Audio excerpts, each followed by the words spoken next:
In this video, we are going to show you how to add an email account from a cPanel generated email to your iOS device. Now, we're also assuming that you already have the mail client settings as well as your iOS device set up. Now, we're going to go to settings. You'll see that I'm already logged in my account. Going to go to accounts and or passwords and accounts. And we're going to add an account. You'll see these settings, but for cPanel specifically, you're going to go Other.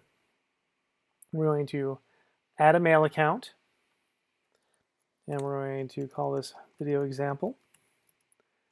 And we're using the iOS at videoexample.com email address that we set up. Of course, yours will be different. Same thing with the password. Please use the password that was supplied to you. And the description is what's going to be showing up in your mail account. So please make it something that's descriptive to what you are wanting it to use. So if it's your company name, perhaps use the company name.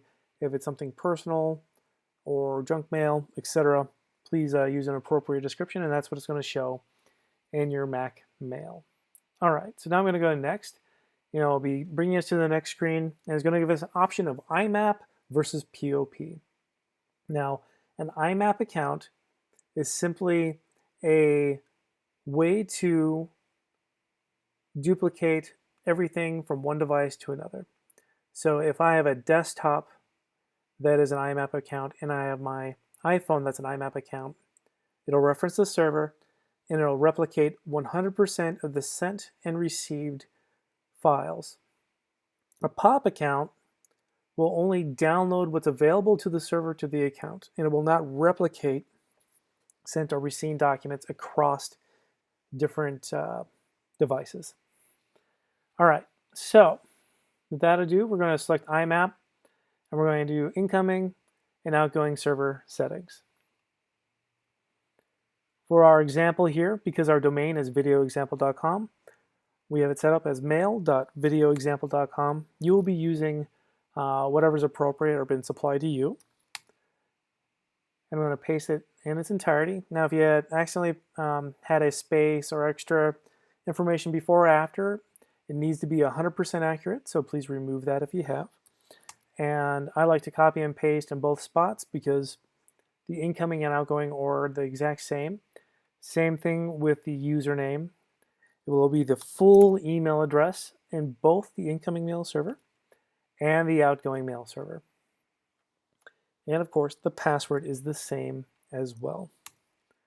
Now, you're going to press next, and sometimes it takes a while to verify, and sometimes it's instantaneous. Just know that if an error doesn't pop up, you're probably in good hands.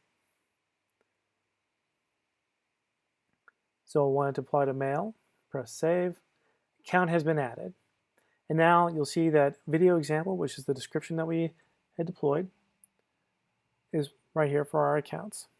Now, sometimes your port numbers will be different. So if you're having problems sending or receiving, you'll need to do this. Go to your account, I'm going to click on it again, and there's two spots in which you need to look in. We're going to go under the outgoing mail server first, so SMTP, and again, mail.videoexample.com. We know it's the exact because I copied and pasted it. Primary server. Now, if you have more, you'll see more on the list, but please just select the one that's relevant towards that account.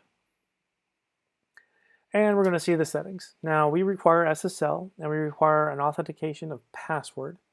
Now, our server port is correct, so it's at 465, and that is wonderful because we want this and that to be the exact same. If it is not, then just change it to the other port number.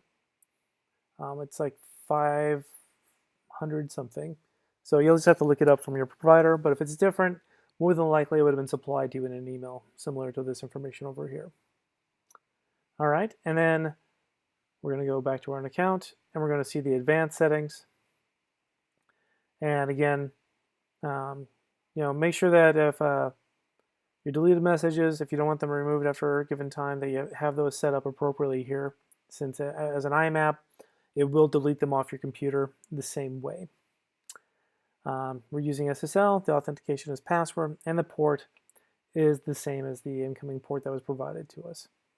And that's it.